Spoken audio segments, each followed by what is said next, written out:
Bueno, buenas tardes, o debería decir buenas noches. Desde luego no me ha tocado el mejor horario para comparecer, a pesar de que informé a la Secretaría Técnica que me contactó de que yo venía de fuera de Madrid y, por lo tanto, si hubiera podido comparecer antes, habría podido regresar a casa hoy. Sin embargo, otros comparecientes residentes en Madrid han podido hacerlo antes y a mí me ha tocado esta hora que, desde luego, a nadie se le escapa. Es un poco mala. Bueno, yo, antes que nada, quisiera aclarar que yo no soy nadie importante. No tengo ni cargos de presidente ni de expresidente de nada y, desde luego, mi presencia aquí no es importante por mí misma, sino que, en todo caso, si tiene algún interés, desde luego, es porque soy una cara momentáneamente visible de un movimiento ciudadano que implica ahora mismo a miles y miles de personas, que no deja de crecer, que tiene ya más de 100 núcleos en todo el Estado y que está movilizando precisamente a esa gente afectada que la injusta ley que hoy se está debatiendo aquí ha expulsado del sistema y ha decidido condenar a la muerte civil de por vida. Entonces, en todo caso, porque existe ese movimiento ciudadano de miles de personas que hoy se está organizando y está liderando este debate desde hace 4 años, es por eso que mi presencia aquí puede tener algún sentido. También, antes de empezar, a propósito de estas comparecencias, me parece importante recordar una ausencia forzada muy grave, que es que no comparezcan aquí magistrados. Si no lo he entendido mal, no se ha rectificado en el último momento y, de momento, no está previsto que ningún miembro del Poder Judicial comparezca hoy aquí, a pesar que, después de la movilización ciudadana, si alguien ha respondido mucho antes que otra administración pública ha sido precisamente algunos jueces, cada vez más, afortunadamente. Entonces, decir que realmente nos sorprende y no entendemos que, si realmente se quiere abordar este problema, no se escuche hoy aquí a los magistrados y especialmente al señor Seijóo, que seguramente es uno de los primeros que abordó este tema y que alertó y denunció lo que estaba provocando la injusta ley que tenemos. Bueno, se ha hablado ya en comparecencias anteriores de, precisamente, el tema de hablar momentáneamente, ni que sea, desde luego sabemos que aquí no nos podemos extender, 20 minutos dan para muy poco, y más en una lucha que lleva, como les decía, 4 años, pero para este poco tiempo una mínima mención, desde luego, hay que hacer al tema de las causas, ¿no? podremos extendernos, pero todos sabemos que las causas siempre hay que abordarlas, sobre todo si no se quieren repetir los errores del pasado. Nuestro punto de partida es, como ya hemos dicho en otras ocasiones, aquí nos ha querido escuchar, que aquí no estamos ante un problema social, como decía el anterior compareciente, o como decían otros miembros de esta sala. Aquí estamos ante una estafa generalizada. Una estafa de la que les podría hablar muchísimo, porque les podría dar muchísimos detalles, lamentablemente, pero que les puedo resumir algunos ingredientes de esa estafa. ¿Por qué hablamos de estafa? Hablamos de estafa porque en este país no es verdad que haya sido una libre opción de la ciudadanía el hecho de hipotecarse. Y no es verdad que se haya hecho esa acción como una acción libre e informada. En España, a diferencia de otros países de nuestro entorno, absolutamente todo te llevaba a acceder a la vivienda, que, recordamos, no es un capricho, es un bien de primera necesidad reconocido como derecho fundamental, porque todo el mundo necesita una vivienda. Estamos hablando de necesidades básicas de las personas, no hablamos de yates ni de bienes de lujo. Entonces, se jugó con una necesidad básica de la población y se hicieron unas políticas públicas muy concretas que hicieron que prácticamente la única opción que quedaba en este país para acceder a ese bien de primera necesidad fuera el sobreendeudamiento. Eso se hizo con muchas políticas que ahora podríamos, como mínimo, mencionar. La política fiscal desgravaba solo la compra, nunca desgravó el alquiler. El alquiler aquí se desreguló y, a diferencia de otros países que son referente para otros temas, como por ejemplo Alemania, no existe ningún tipo de regulación del mercado privado. La única garantía es que los contratos duran 5 años y eso ha hecho que haya un mercado del alquiler totalmente inestable, caro, en mal estado y, por lo tanto, no era una alternativa real. Además, el mensaje oficial del Estado, incluso cuando ya había estallado la burbuja inmobiliaria, tanto con gobiernos socialistas como con gobiernos populares, era que en España no había burbuja inmobiliaria, que la vivienda era la inversión más segura que podía hacer cualquier familia, que lo mejor que se podría hacer en este país era comprarse una vivienda. Por lo tanto, lo que hizo la población fue exactamente aquello que el Estado le recomendaba cada día que hiciera. Las ministras de Vivienda salían cada año a decirnos que la mejor inversión que se podía hacer en este país era comprarse una vivienda. Además, podríamos recordar también, evidentemente, el papel de las entidades financieras, que no solo secundaban estos mitos de que la vivienda era una inversión segura y de que no había burbuja inmobiliaria en el Estado español, a pesar de que muchos indicadores alertaban de que, en cambio, sí que existía. Y la propia sociedad civil, una vez más, lideró ese debate y, en 2006, cuando se negaba oficialmente que existiera burbuja, fue la sociedad civil la que denunció la existencia de esa burbuja. Pero las entidades financieras no solo negaban la burbuja inmobiliaria, sino que además ofrecían hipotecas a través de unos contratos de adhesión que ellas escribían, que ellos diseñaban, es decir, no era un contrato libre entre las partes que se negociaba, sino que las entidades financieras redactaban los contratos y lo tomabas o lo dejabas. Claro, la gente necesitaba una vivienda, no tenía esa libre opción que decíamos antes. Además, toda la presión era, si no lo coges ahora, mañana te costará más, con lo cual te va a costar más dinero, mejor cómpralo hoy. Además, esos contratos, hoy lo hemos descubierto, hoy lo sabemos, estaban repletos de cláusulas abusivas, de las que no se informó, insistimos. Tampoco se informó, ni siquiera está escrito en el contrato, que si las subastas quedaban desiertas, la ley española preveía que no se respondiera solo con el bien hipotecado, sino que la deuda te podía perseguir de por vida. Eso la gente no lo sabía cuando firmó las hipotecas, sino seguramente muchísima más gente no habría firmado esas hipotecas. No informó la Administración Pública, no informaron las entidades financieras, no informaron los notarios, que es otro colectivo que desde luego hoy, al menos para los ojos de la ciudadanía, está completamente bajo sospecha. Luego, esas hipotecas se hicieron con tasaciones completamente infladas, de precios totalmente sobrevalorados, con unas tasadoras que imponía siempre la entidad financiera, que no ponían nunca a las personas afectadas. Por lo tanto, una vez más, estamos en un desequilibrio manifiesto de responsabilidades. Podría seguir muchísimo, pero entiendo que tenemos poco tiempo y, por lo tanto, desde luego, si les podemos hacer llegar muchos materiales que tenemos escritos sobre este tema y si quieren luego profundizar sobre algún aspecto, pero creo que he dicho ya suficientes elementos como para que entiendan por qué nosotros estamos hablando de estafa hipotecaria, porque aquí ha habido algunos que han hecho un grandísimo negocio, algunas administraciones públicas durante unos años se han financiado con este negocio inmobiliario, inmobiliarias, constructoras, entidades financieras, y cuando todo está estallado porque era insostenible, no están asumiendo ninguna responsabilidad y, en cambio, toda la responsabilidad está cayendo única y exclusivamente en la parte más débil, en la parte más vulnerable, en la ciudadanía que necesitaba acceder a un bien de primera necesidad como es la vivienda. Por eso sí nos parece importante recordar cómo se ha gestado esta estafa. Aparte de esto, como cuestión preliminar, antes de entrar a hablar de las propuestas, nos parece también muy importante subrayar el papel que, una vez que todo esto ha estallado y que se ha conocido la estafa y que se han conocido los efectos devastadores de esta legislación injusta y anómala, el papel que ha jugado cada uno en todo esto. Y, sobre todo, destacar el papel de la sociedad civil, a la que desde aquí, desde luego, queremos felicitar enormemente desde la plataforma Afectados por la Hipoteca, porque frente a la adversidad y la injusticia, la sociedad civil está dando una lección a los supuestos expertos, esos mismos expertos que no preveyeron la burbuja y no hicieron nada por impedirla. La sociedad civil es la que ha estado liderando en todo momento, tanto la denuncia del problema como la propuesta de soluciones. Como decía, las plataformas de Afectados por la Hipoteca nacieron hace 4 años ya en Barcelona. Entonces, el problema estaba completamente invisibilizado. En estos 4 años, estas plataformas y las miles de personas que se están organizando con estas plataformas han hecho lo que debería haber hecho la Administración Pública.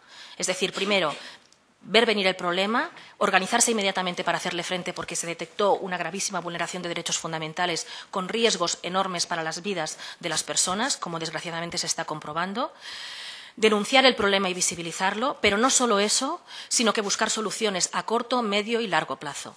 Las plataformas de Afectados por la Hipoteca inmediatamente recurrieron a todo tipo de expertos que afortunadamente han colaborado de forma desinteresada, también expertos juristas y economistas, y inmediatamente se detectó como problema fundamental el tema de la deuda y el tema de la pérdida de vivienda, en el tema de la estafa hipotecaria. Frente a eso, se diseñó inmediatamente una propuesta legislativa, que es la que hoy se ha acabado reuniendo en una iniciativa legislativa popular en la que seguidamente pasaré a hablar.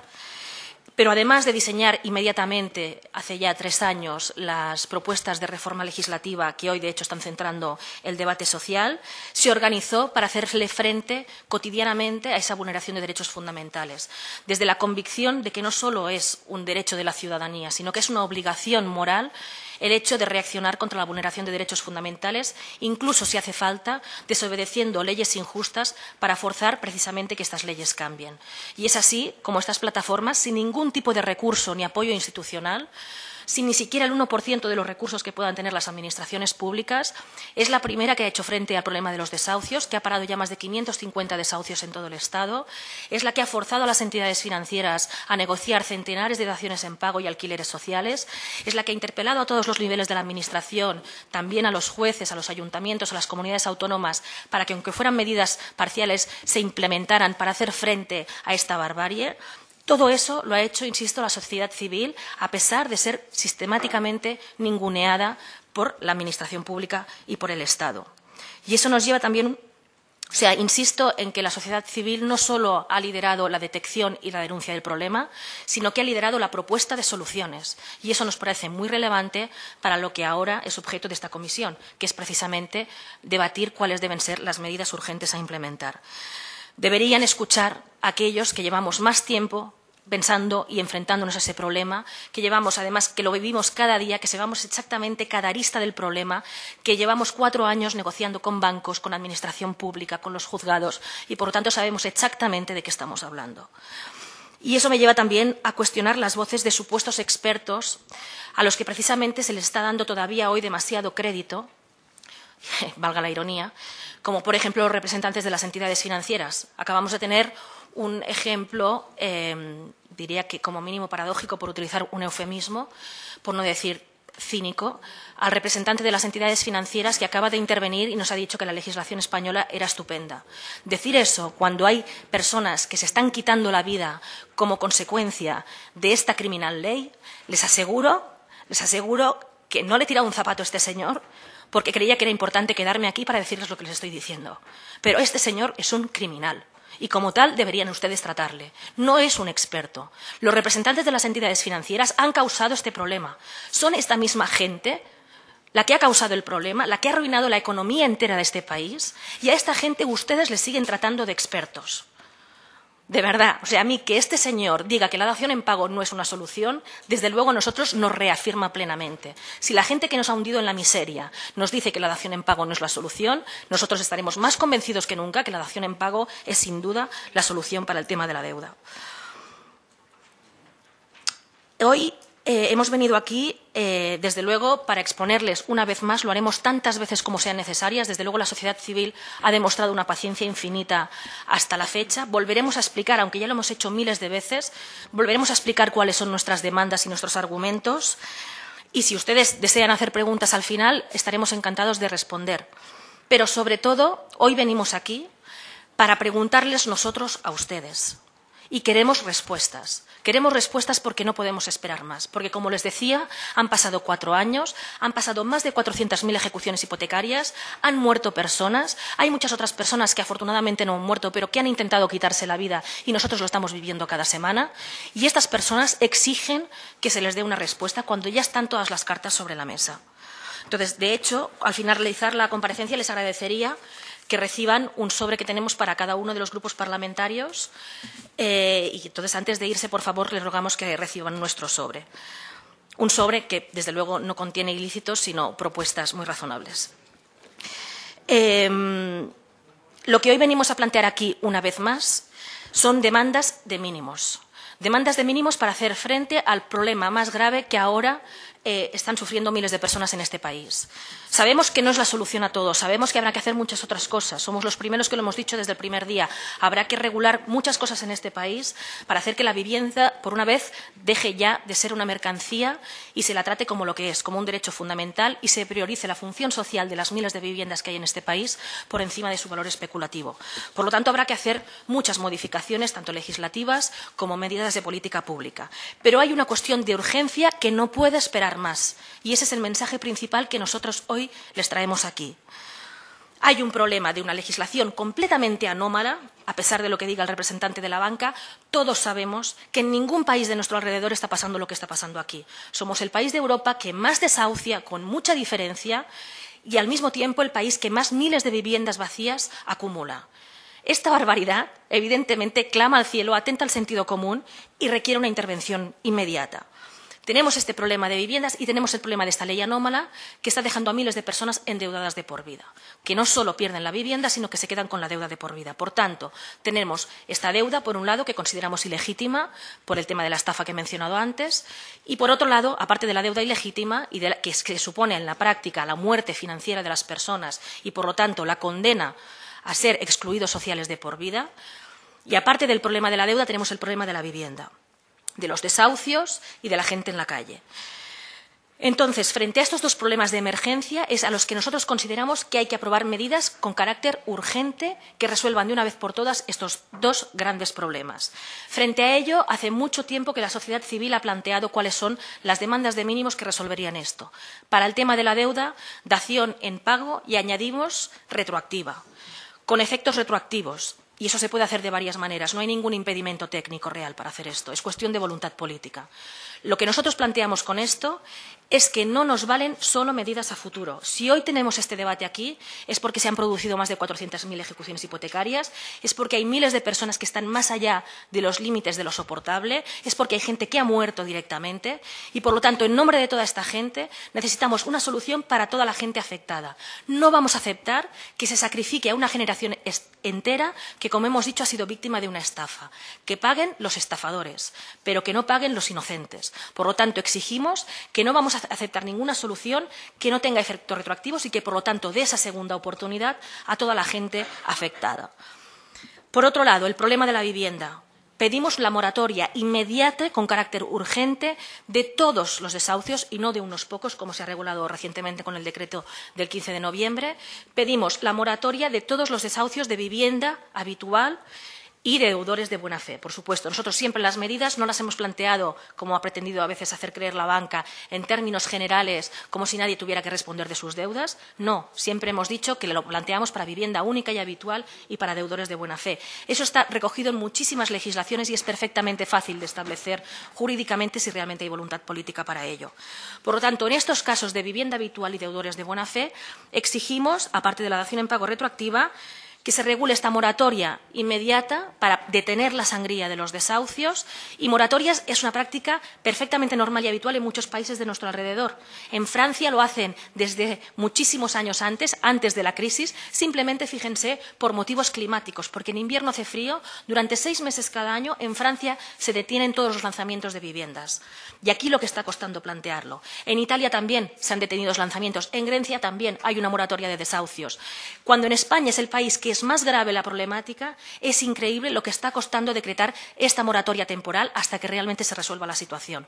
Lo primero es detener los desahucios y, a partir de ahí, hagamos medidas más estables para resolver el problema de la vivienda, que pasarían, desde nuestro punto de vista, por hacer que esas viviendas vacías acumuladas en manos de entidades financieras se reconviertan en el parque de alquiler social que tanto necesita este país y que ya todas las voces coinciden en decir que, precisamente, si tenemos el problema que tenemos es porque se ha impulsado sobremanera el régimen de propiedad y lo que necesitamos es un parque en alquiler social. ¿Qué entendemos nosotros por parque de alquiler social? Lo mismo que dicen los estándares internacionales, lo que recomienda Naciones Unidas, que como máximo se destinen el 30% de los ingresos de la unidad familiar al pago de la vivienda. Como máximo el 30% de los ingresos. Esas son para nosotros las medidas de mínimos. Que quien no pueda pagar la hipoteca, nos parece lógico que asuma su parte de responsabilidad, la que era consciente que asumía cuando firmó ese crédito hipotecario, es decir, poder perder la propiedad de esa vivienda, pero no necesariamente la posesión. Se puede reconvertir esa vivienda en un alquiler social, porque es que además sí nos está creando un perjuicio no solo social, sino económico. Son miles de viviendas que ya se están estropeando, que están generando montones de problemas también en las comunidades de vecinos, porque no cumplen su función social, se deterioran y no sirven para nada. Simplemente están ahí paradas esperando a que llegue algún inversor extranjero o a que vuelvan a reactivar el ciclo especulativo y una nueva burbuja inmobiliaria. Entonces, entendemos que en una situación de emergencia habitacional como la que tiene este país, se requiere una intervención de emergencia, parando los desahucios y obligando a que esas viviendas vacías inmediatamente se destinen al alquiler social. Además, cuando nosotros diseñamos estas medidas de mínimos, todavía no existía el Banco Malo. Ahora se ha creado el Banco Malo, pues es la oportunidad única de crear ese parque de alquiler social. No nos vamos a contentar con ese fondo creado con el último decreto, que nos parecen, sinceramente, las migajas. 6.000 viviendas son migajas en un país que acumula millones de viviendas vacías. Las propias entidades financieras hablan de que en sus manos estamos alrededor de 1 millón y pico de viviendas vacías. No vamos a aceptar 6.000 viviendas, que además son los bancos quienes van a decir cuáles son, y todo hace pensar que al Sareb, al Banco Malo, van a enviar las mejores viviendas y las migajas, las de la periferia, día, las estropeadas, las que nadie quiere y no tengan salida en el mercado, esas los bancos quizás se las ofrezcan a las personas desahuciadas. Eso no nos parece admisible. Son insuficientes, los criterios de acceso también excluyen a la mayor parte de gente afectada y, además, entendemos que qué viviendas se destinan al alquiler no lo deben decidir las entidades financieras que hasta ahora han destacado por su pésima y criminal gestión, sino que lo debe decidir la gestión pública, el interés colectivo. Por lo tanto, estas son las medidas que para nosotros son medidas de mínimos y, como decía, las venimos planteando desde el 2010, pero además en el último año estas medidas se han recogido en una iniciativa legislativa popular, que ustedes seguramente habrán escuchado hablar de ella. Esta iniciativa legislativa popular ha movilizado a grandísima parte de la población y, si bien la ley de iniciativa legislativa popular requiere 500.000 de firmas para que se tramite en el Congreso, la movilización tan amplia que ha existido desde abril pasado, cuando se empezaron a recoger las firmas, ha hecho que hayamos superado de lejos el 1.000.000 de firmas. Por lo tanto, esas demandas ya no son las demandas solo de las personas afectadas, tampoco de muchos jueces que ya se han expresado públicamente a favor de estas demandas de mínimos, de centenares de ayuntamientos que han aprobado mociones respaldando concretamente estas demandas.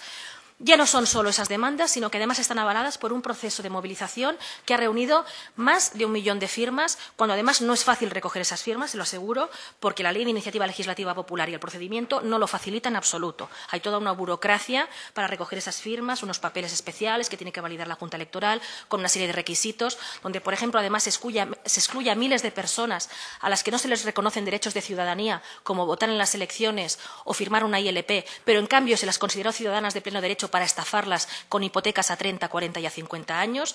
O sea que hay miles de personas que han quedado excluidas de este proceso tan complicado y, sin embargo, hemos reunido más de 1.000.000 de firmas. Por lo tanto, estas demandas son demandas que tienen un amplio consenso social y, de hecho, más allá de la gente que ha podido firmar, que nos consta que muchísima se ha quedado con las ganas porque así nos lo han hecho llegar por muchas vías, todas las encuestas que se han hecho recientemente hablan de que el 90% de la población respalda estas demandas. Por lo tanto, si ustedes realmente se creen la democracia y se creen que estamos en la institución, en el Congreso, que debe ser máxima expresión de esa democracia entendida como el traslado de la voluntad ciudadana a la voluntad colectiva, lo que deberían hacer, aunque sea tarde, porque han pasado, como decía, 4 años y miles de víctimas por en medio, pero aunque sea tarde, lo que deben escuchar son esas demandas ciudadanas y trasladarlas a una reforma urgente, que es lo que se está pidiendo. Recordar brevemente que estas demandas no han tenido el mismo trato por parte de todos. Nosotros interpelamos por igual a todo el mundo desde que empezamos con estas demandas en 2010 y hay que decir que cuando esto no ocupaba las portadas de los periódicos y muy poca gente desde la institución nos daba interlocución, hay algunas fuerzas políticas que sí nos escucharon. Hay que decir que aquí en el Congreso, concretamente, primero fueron Iniciativa per Catalunya y Esquerra Republicana, luego Izquierda Unida y BNG, que desde el principio recogieron esas demandas y las trasladaron al Congreso. Luego han habido fuerzas que han sido ambiguas, que en algunos momentos se han expresado a favor, otras en contra, han votado en contra en distintas votaciones que se han producido, como son Convergencia y Unió y UPyD. Y hay 2 fuerzas mayoritarias que hasta hoy han estado bloqueando esas demandas, que han sido Partido Socialista y Partido Popular, que han sido las 2 fuerzas mayoritarias que se han ido alternando en los 2 gobiernos que podrían haber intervenido y no lo hicieron hasta ahora. Recientemente parece ser que el Partido Socialista ha expresado públicamente que reconoce que se equivocó y que va a modificar su comportamiento respecto a estas medidas. Nosotros celebramos ese anuncio, pero comprenderán que después de 4 años de actuar en contra de estas medidas, la población desconfíe y hasta que esas palabras no se traduzcan en hechos, y pronto habrá la ocasión con la propuesta de las medidas de la ILP que llegan al Congreso, pues hasta que no se demuestre con hechos, nosotros seremos prudentes respecto a estas manifestaciones. Pero, desde luego, insistimos, nunca es tarde para escuchar las demandas ciudadanas. También recordar brevemente que este año pasado, 2012, alguna novedad se ha producido, que es que, fruto de la presión social, claramente de la presión social, evidentemente el Gobierno alguna cosa tenía que hacer, especialmente cuando se conocieron ya, desgraciadamente, algunos casos de suicidio, que ya les digo que son más, porque nosotros los hemos vivido directamente, más de los que han salido en los medios de comunicación. Pues cuando se conocieron en noviembre algunos casos de suicidio, el Gobierno se dio cuenta que había que reaccionar y que había que parar los desahucios, al menos parcialmente. Y este año 2012 han habido 2 decretos. El de marzo, el mal llamado de buenas prácticas, que supuestamente se presentó con el titular de que se abría la puerta a la dación en pago y que, sin embargo, meses después su aplicación ha sido bochornosa. Pocas decenas de operaciones se han acogido a ese decreto y solo 8 daciones en pago se han firmado en el marco de ese decreto. Teniendo en cuenta todo el aparato del Estado que se ha movilizado, todos los recursos que hay detrás de esa medida, realmente es un insulto a la población que centenares de daciones en pago que hemos conseguido desde la ciudadanía con 0 recursos, frente a eso la Administración haya hecho, el Gobierno haya hecho una intervención que ha supuesto 8 daciones en pago. Nosotros, en el mismo tiempo, hemos hecho centenares. Les aseguro que es una cuestión de voluntad, no es una cuestión técnica. Y frente a ese decreto que ya se ha demostrado y que todo el mundo está de acuerdo en que no resuelve en absoluto el problema, que al contrario ha servido para darles un balón de oxígeno a las entidades financieras y para tener en una excusa en las negociaciones que hacían con nosotros y decir que como la mayor parte de la gente no cumplía con los requisitos del Código de Buenas Prácticas, entonces intentaban evitar muchas negociaciones que en cambio antes podíamos realizar. O sea que al contrario ha servido como coartada y ha empeorado la situación, ha dificultado muchas negociaciones que estaban en curso. Luego vino el decreto de noviembre, cuando aumentó la presión social y la alarma social, como decía, y tampoco, finalmente, poco antes de que se aprobara, hubo una intervención pública de las entidades financieras, de la Asociación Española de Banca, donde dijeron explícitamente que estaban dispuestos a paralizar solo unos pocos desahucios en casos que ellos consideraban extremos y, efectivamente, finalmente el Gobierno aprobó aquellos requisitos que la banca había declarado que estaba dispuesta a asumir. O sea, una vez más se cedió a la presión de las entidades financieras, aprobando un decreto que todo el mundo coincide que tampoco va a resolver el problema, ni en el tema de los desahucios ni en el tema del alquiler social. Y nos encontramos hoy aquí, con la ocasión, aunque tardía, de ampliar ese decreto, que todo el mundo coincide en que es insuficiente, y es en esta discusión que nosotros les decimos que recojan ya esas demandas de mínimos incluidas en la ILP. Más allá de la tramitación de la ILP, que va a seguir su curso próximamente, más allá de esa tramitación, entendemos que lo que importa es que esas medidas se recojan cuanto antes y se plasmen cuanto antes. Por lo tanto, pedimos a esta comisión que incluya ya entre las medidas acordadas esas medidas de mínimos. Si además amplía, perfecto, porque creemos que hay que adoptar más medidas, no creemos que sean las únicas a adoptar. Pero estas son de mínimos y no se negocian, son irrenunciables. Como les decía, les podría dar muchísimos argumentos que hemos ido desarrollando y experimentando en estos 4 años.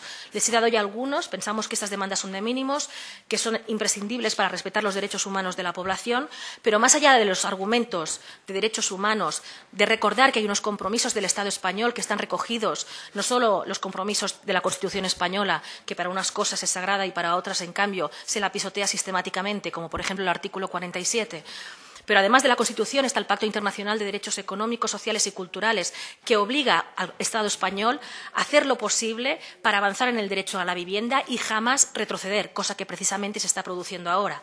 También los compromisos internacionales del Estado español le obligarían a hacer todo lo posible en sus manos para evitar los desahucios, porque internacionalmente se consideran los desahucios como la peor vulneración del derecho a la vivienda, como el acto de mayor violencia, como es el hecho de sacar a alguien de su casa sin ofrecerle realojo alguno. Pues bien, el Estado español, no solo el Estado no está haciendo todo lo posible para evitar estos desalojos, sino que encima los pocos recursos disponibles, esos recursos que nos dicen que no hay para servicios básicos que necesita la ciudadanía, esos recursos, en cambio, se ponen a disposición de las entidades financieras para hacerles el trabajo sucio. Y se pone todo el aparato judicial, todo el aparato policial a disposición de estas entidades financieras para que desalojen cuanto antes. Entonces, hay compromisos internacionales que el Estado español está incumpliendo, por lo tanto, no nos estamos inventando nada, estamos pidiendo que se cumpla la legalidad, pero además de estos compromisos de derechos humanos que se están viendo sistemáticamente violentados, hay un tema estrictamente económico. O sea, no solo no es verdad, y en la primera intervención del señor Julio Rodríguez ha salido en varias intervenciones, no solo no es cierto, y hoy ya todo el mundo lo sabe, que el tema de decir que la dación en pago en las deudas de las familias hundiría el sistema. No, perdonen, el sistema ya se ha hundido solo por su pésima gestión y ya lo estamos rescatando la ciudadanía con miles de millones de euros que nos están recortando en sanidad y en educación. Por lo tanto, no es cierto que se vaya a hundir el sistema se ha hundido él solo. Además, el problema de morosidad, sobre todo, ya está, son datos objetivos, es el de las inmobiliarias, no es el de las familias, a las que en cambio se les está aplicando cada día la dación en pago, y aquí nadie se escandaliza, y aquí nadie habla de la inseguridad jurídica ni del impacto económico que tienen estas daciones en pago sistemáticas de unos activos, por cierto, que están mucho más devaluados que los activos de las viviendas familiares, porque las viviendas familiares normalmente se encuentran en poblaciones donde siempre habla una cierta demanda. En cambio, los activos de los fracasos inmobiliarios suelen ser urbanizaciones a medio construir, fantasmas, edificios solares que ahora no valen nada, es decir, activos que realmente nadie quiere y que ahora no tienen ningún valor, por lo tanto, muchísimo más devaluados. Y, en cambio, a estos activos se les está haciendo, insisto, la dación en pago, y ahora con el Banco Malo se está limpiando a las entidades financieras de todos estos activos llamados tóxicos, sin que en cambio se produzca ninguna intervención parecida para rescatar a las personas. Entonces, no es cierto que la dación en pago sea realmente una amenaza económica. Es una excusa clarísimamente de las entidades financieras porque son parte interesada y habría que dejar de escucharles como expertos, insistimos. Pero además de eso hay otros argumentos económicos. Es decir, este país no va a salir de la crisis si a miles y miles de personas se las expulsa para siempre del sistema, se las convierte en proscritos financieros y, por lo tanto, se las empuja a la economía sumergida, porque nadie va a tener ningún estímulo para trabajar si saben que le van a embargar parte del sueldo. Por lo tanto, es economía sumergida, por lo tanto, son impuestos que se dejan de recaudar, son usuarios perpetuos de los servicios sociales, personas que van a ir toda su vida a pedir todas las ayudas disponibles de la Administración pública. Por lo tanto, estamos comprometiendo los servicios sociales de toda una generación. Es decir, que nos va a costar mucho dinero si no se resuelve este problema, si no se permite a las personas que se liberen de esta deuda, y el país nunca va a salir de la crisis. Por eso, precisamente, en Estados Unidos, un país tan liberal, está regulada la dación en pago. Y por eso también en toda Europa existen mecanismos de resolución de la deuda, más directa o indirecta, los mecanismos llamados de segunda oportunidad, que de facto acaban produciendo la dación en pago. ¿Por qué? Porque todos son muy conscientes que, en términos estrictamente económicos, si no le damos incentivo a las personas para que vuelvan a reiniciar la actividad económica, este país va a acabar en el inmovilismo absoluto y en la economía sumergida, y así no vamos a salir de la crisis. Por lo tanto, hay argumentos estrictamente económicos que apoyan la dación en pago y también la reutilización de esas viviendas vacías en manos de las entidades financieras. En este país, uno de los argumentos también que hemos escuchado, la inseguridad jurídica que provocaría que no se pagaran estas deudas hipotecarias de viviendas habituales, porque es muy importante el mensaje de que en este país las deudas se pagan. ¿Las deudas se pagan? Depende. Depende. Quien debe mucho no paga esas deudas. Por ejemplo, hablaba de las inmobiliarias y las constructoras, a quienes se les hacen quitas de más del 50%. Algunos partidos políticos tampoco pagan sus deudas y las entidades financieras a ellos sí que les condonan esas deudas, no todos, pero algunos partidos tienen deudas que les son condonadas a diferencia de las familias. Las entidades financieras también son morosas. Me ha parecido escandaloso que el anterior compareciente hablara de que no les interesaban las ejecuciones hipotecarias y quedarse con esos activos porque luego tenían cargas como, por ejemplo, pagar el IBI y la comunidad de propietarios. Hay que tener cara para decir eso cuando hace poco se filtraba que las entidades financieras como mínimo deben 250 millones de euros en concepto de esos gastos de comunidad que no están pagando y que le están causando un perjuicio a las comunidades de vecinos muy importante. Por lo tanto, lo que de las deudas se pagan depende. Hay unas que prescriben muy rápido, por cierto, los grandes delitos financieros prescriben muy rápido, la corrupción prescribe muy rápido y, en cambio, las únicas deudas que son a perpetuidad son las deudas de las familias contraídas por acceder a un bien de primera necesidad. Voy terminando. Además, hay ahora una novedad, que es que además de la discusión que está teniendo lugar en esta comisión, como decía, hemos terminado la recogida de esas firmas de la Iniciativa Legislativa Popular, que ha recogido más de 1 millón de firmas, que no creemos que puedan ustedes despreciar. Y además, esto ahora se va a tramitar. Esto se podría haber alargado en el tiempo, pero fruto de la presión social, como decía, han empezado a haber cambios en la reacción de algunos grupos parlamentarios y hoy nos han informado que el Partido Socialista ha anunciado que cedía una propuesta de ley que tenía para el próximo pleno del próximo martes, de la semana que viene, para que retiraba una propuesta de ley que se tenía que discutir y cedía el puesto para que se discuta la admisión a trámite de nuestra iniciativa legislativa popular. Es decir, que el martes que viene ustedes, los grupos que ustedes representan, los diputados y diputadas que conforman estos grupos, van a tener que votar si aceptan o no aceptan a trámite la iniciativa legislativa popular. confiamos que evidentemente admitan a trámite esa iniciativa. O sea, esa iniciativa recoge lo que hoy son las demandas con más consenso social en este país. Lo dicen todas las encuestas, lo dicen los miles y miles de firmas que las avalan. Nos parecería totalmente incomprensible que ustedes no aceptaran tramitar esa iniciativa legislativa popular. Desde luego, eso lo único que haría sería ahondar aún más el abismo de legitimidad que ahora mismo separa a instituciones como el Congreso del conjunto de la ciudadanía. Por eso, en las cartas que hoy les vamos a entregar al finalizar esta comparecencia, además de exponerle algunos de estos argumentos que yo he resumido aquí, también les decimos que para nosotros ha llegado un punto de inflexión. Creemos que la ciudadanía ha tenido hasta ahora unas dosis de paciencia infinita por la gravedad de los hechos que estamos describiendo y que estamos tratando, porque literalmente hay vidas en juego y nosotros lo estamos viendo cada día, como les decía. Entonces, hasta ahora nosotros nos hemos empecinado realmente en agotar todas las vías que ofrecía el sistema. Hemos hablado con servicios sociales, con partidos políticos, con ayuntamientos, con oficinas de vivienda, con comunidades autónomas, con los juzgados. Hemos puesto todos los recursos posibles. Hemos hablado con todo el mundo. Nos han dicho que teníamos que recoger firmas como hormiguitas. Hemos recogido más de 1 millón de firmas. Realmente hemos agotado todos los canales. Si, en cambio, las mayorías parlamentarias insisten en despreciar esa voluntad ciudadana tan clara y contundente que avala esas demandas de mínimos, estarán ustedes legitimando que nosotros demos un paso más y aumentamos la presión social. No es un capricho, nosotros no tenemos ninguna ganas de estar permanentemente movilizados. Les aseguro que tenemos cosas mejor que hacer. Desde luego, la gente lo que tiene ganas es de buscar empleo y de buscar soluciones para su vida cotidiana. No tiene ninguna ganas de estarse manifestando y haciendo acciones de presión. Pero no nos queda más opción. O sea, realmente las cartas están sobre la mesa, las demandas ciudadanas están sobre la mesa. Si hay grupos todavía que insisten en despreciar esa voluntad ciudadana, se tendrán que enfrentar a que públicamente les señalemos. Y eso es lo que hoy tenemos que anunciar aquí, que pedimos a todos los diputados y diputadas que hagan un examen de conciencia, más allá de los grupos parlamentarios como tales. Apelamos ya directamente a las personas con nombres y apellidos que tienen una vida, que tienen familia, que podrían intentar imaginarse lo que significa que te destruyan la vida de un día para otro. Pónganse ustedes en la piel de la gente que está sufriendo todo esto y realmente hagan un examen de conciencia y piensen si realmente pueden votar en contra de estas medidas de mínimos. Aquellos diputados y diputadas que no se comprometan desde ya a defender estas medidas de mínimos en este trámite que se está haciendo en esta comisión o cuando se discuta la admisión a trámite de nuestra ILP el próximo martes, van a tener que ver cómo la población empieza a señalarles públicamente allí donde vayan. Nunca vamos a incitar acciones de violencia. Somos un movimiento pacífico, creemos firmemente en las acciones pacíficas, pero desde luego tampoco vamos a tolerar la impunidad que arruina a la vida de miles de personas condenadas a un sufrimiento intolerable. Bueno, solo una última cosa. Decía antes, estas medidas son de mínimos. Si quieren hablar de más medidas, estamos plenamente dispuestos a hablar de más medidas. Por ejemplo, evidentemente, abordar el tema de las cláusulas abusivas, de los intereses abusivos, que habría que limitar muchísimo, las tasaciones. Desde luego, habría que conseguir tasaciones realmente independientes que no sean hechas por empresas e impuestas por las entidades financieras y participadas por ellas mismas. Habría que regular el mercado del crédito para evitar efectivamente el sobreendeudamiento. Y hay otro tema colateral que nos hemos encontrado con posterioridad a cuando redactamos la iniciativa legislativa popular y que es un tema urgente también que les quiero plantear, que es el tema de la fiscalidad.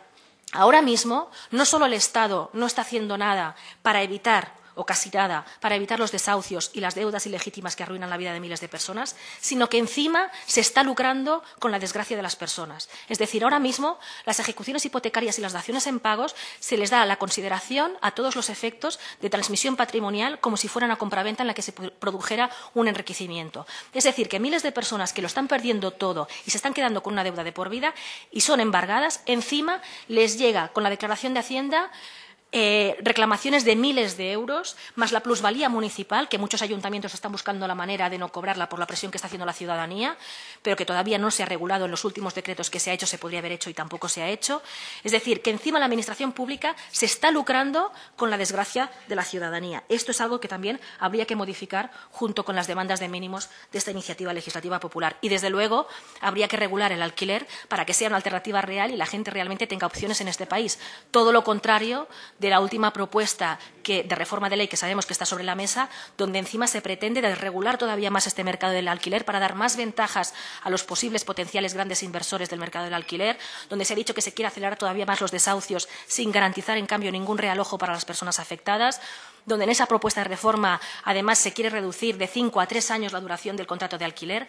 ¿Cómo quieren que nadie en este país vea el alquiler como una alternativa real si ustedes lo criminalizan y lo hacen todavía más vulnerable? Por lo tanto, también la regulación del alquiler en un sentido como, por ejemplo, en Alemania, con límites a los precios y dando estabilidad a los inquilinos, es también imprescindible para hacer una solución de futuro en este país. Muchas gracias. Muchas gracias, señor Colau. Mire, usted ha sido invitada aquí por un acuerdo de todos los grupos que están representados, en primer lugar, de todos los grupos, y por un acuerdo muy claro y muy conciso. En segundo lugar, aquí, en esta casa, la libertad de expresión es una regla de oro, y particularmente para quienes están representando a los grupos de oposición. Pero tenemos unos límites, señora Colau. Usted hoy, si hubiera sido diputada, le hubiera tenido que llamar al orden en un momento determinado de su intervención por graves conceptos ofensivos que ha manifestado usted hacia el interviniente anterior. Le quiero pedir que retire, para que se retire, porque esto naturalmente queda escrito. No va a hacerlo, pues, mire usted, el próximo, yo le he llamado en este momento, claro, no le puedo llamar al orden al no ser un diputado o diputada, pero le aseguro que si vuelve usted a decir eso tendrá que suspender esta comparecencia. Usted no puede llamar lo que ha llamado al interviniente anterior, que ha sido también cordialmente invitado, como ha sido usted, y usted puede tener las diferencias de criterio más abismales con él, pero usted no puede verter las gravísimas